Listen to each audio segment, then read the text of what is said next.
সন্তানদের সুখ স্বাচ্ছন্দ্যের দিকে ছিল মায়ের তীক্ষ্ণ দৃষ্টি। ছেলেদের শুকনো মুখ, দীন বেশ, ক্ষীণ শরীর মা দেখতে পারতেন না। তাই উদ্বোধনে ছিল সকলের জন্য প্রতিদিন মাছের ব্যবস্থা। কারণ বাঙালি ছেলেদের মাছ না হলে যে পেট ভরে না।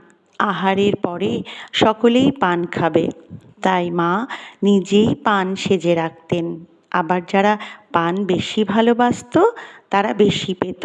ছেলেরা মুখ ভরে পান চিবাচ্ছে দেখলে মা ভারী খুশি হন। ছেলেদের সাদা থান ধুতি পরা মায়ের মোটেই পছন্দ ছিল না। ভক্তেরা তাকে অনেক সরু পাড়ওয়ালা কাপড় দিতেন। তার নিজের ছিল সামান্যই প্রয়োজন। সেই সব কাপড় অকাতরে বিলিয়ে দিতেন ছেলেদের। ছেলেদের মধ্যে কেউ কেউ আবার খুব শৌখিন। মা জানতেন, তাকে মিহি সুন্দর পাড় কাপড় দিতেন। যে মোটা কাপড় ভালোবাসে তাকে তাই দিতেন। কারো কারো কাপড় তাড়াতাড়ি ছিঁড়ে যায়, মা তাকে বেশি কাপড় দিতেন।